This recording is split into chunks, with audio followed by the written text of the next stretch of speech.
What's up, YouTube? Silver Dragons here. Who's ready to take a look at precious metals prices? There's a little bit of a dip going on at the moment, which means we have a little bit of end of the year sale going on. Very exciting if you're trying to acquire more physical silver, more physical gold, whatever your strategy is. We're going to look at how far they've gone down, as well as sort of why this is going on.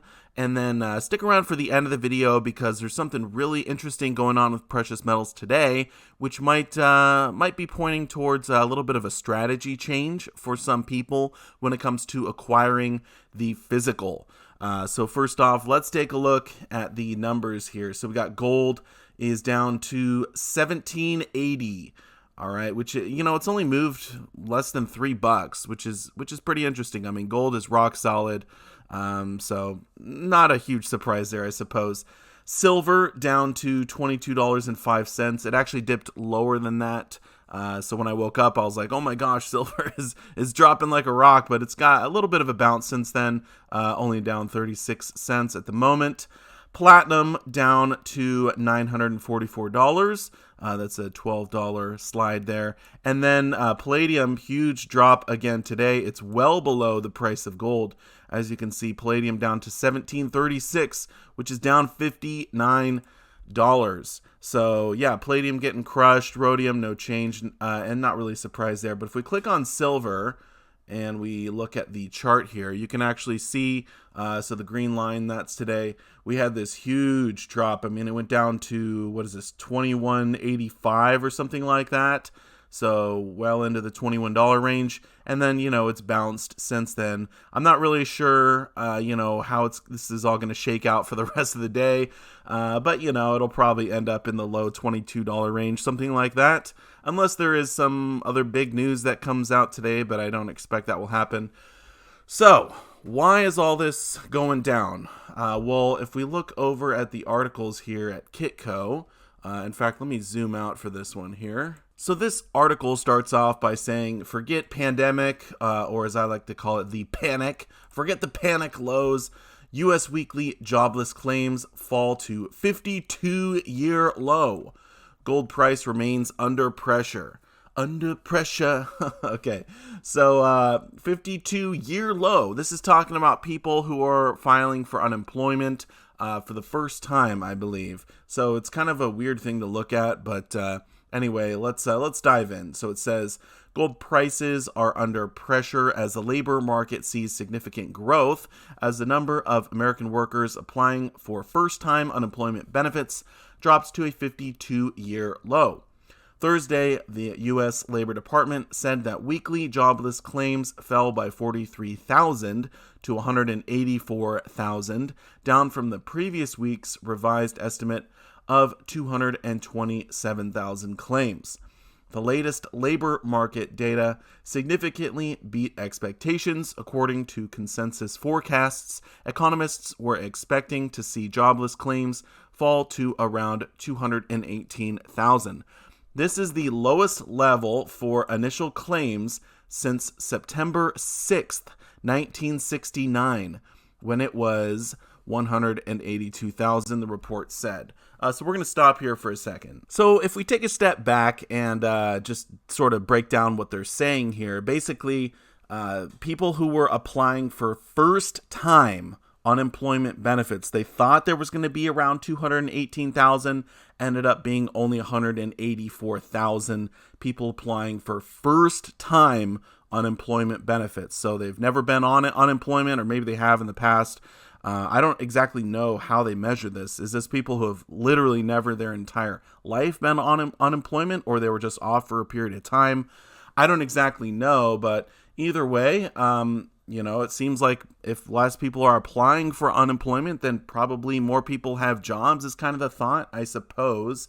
If we scroll down and read this part here, it says the 4-week moving average for new claims, often viewed as the more reliable measure of the labor market since it flattens week-to-week volatility, fell to 218,750, down by 21,250 claims from the previous week. This is the lowest level for this average since March 7th of 2020, when it was 250,250. And what's special about March 7th, 2020, that's sort of when the whole panic got kicked off.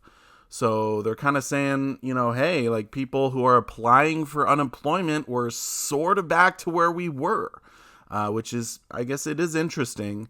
But then if we look at the continuing jobless claims, which represent the number of people already receiving benefits, we're at 1.992 million during the week ending November 27th, increasing by 38,000 from the previous week's revised level of 1.956 million. According to some economists, the latest jobless claims numbers will give the Federal Reserve more confidence to quicken the pace to reduce its monthly bond purchases and tighten monetary policy sooner than expected. And then it finishes off by saying the health of the labor market has been a critical metric. The U.S. Central Bank has been watching as it looks to pivot its monetary policies from its current ultra-accommodative stance. So there you go. I mean, I guess if the Federal Reserve does gain this confidence and, they sort of reduce their monthly bond purchases quicker than expected, and then we see interest rates go up sooner than expected, people are thinking this is going to be a really good thing for the economy. You know what I mean? But as many of us have predicted, it's probably going to lead to a crash, which would be really good for gold and silver. But if we go over to this other article here, it actually talks about silver price technical analysis. And, I typically don't really talk about technical analysis that much here on the channel. However, it is interesting. One of the things I noted in this one, it says right here, as mentioned, the price is coming to a massive support level at the red shaded zone. I'll show you the chart here in a sec. Between 2140 and 2150 an ounce, there's been lots of support, and this area marks the main consolidation low of the current price distribution. And then it says if the price breaks through the zone, it could spell trouble, as the metal could be heading back to the old distribution area between $16 to $18 an ounce. Can you imagine if silver goes down to $16 an ounce? That would just be a fire sale. I mean, obviously, when we talk about silver, it is volatile. There's no doubt about that. But my goodness, if it goes that low, I'm imagining the premiums on physical silver would skyrocket because of course, that would just be the spot price. But here's the chart anyway. And it is bouncing around. The red shaded zone right here is what they were talking about. If we dip below that, then, we really could see it fall considerably. So anyway, that was just, a little bit of the technicals there. Again, I don't really talk about this too much on the channel. But one thing that I did want to talk about, which is very impressive to me, was the gold to silver ratio. Now, the gold to silver ratio, many of you watch it. I watch it constantly. And we can see it's actually, I guess I'd probably zoom out one here. We can see it is at 80.67 at the moment. So we're above 80. And when the GSR is above 80, as I've said in previous videos, that's the time to be picking up more silver. So that's what I'm going to be doing. I'm going to be buying more silver. If it's between 80 and 60, then you kind of go half silver, half gold. If it's below 60, you go all in on gold. But once it goes above 80, then it's kind of time to buy silver. So, silver and gold both went down today, but silver went down much faster, which is why we see the GSR going up. And, if we zoom out here, what do we got? Year to date? There we go. Year to date. We can see the GSR was much lower throughout the year, much lower. I mean, it was down in the 60s, 70s, and this whole time in here was a great time to be buying gold. Now that we're back up above 80, it's kind of time to look at silver more.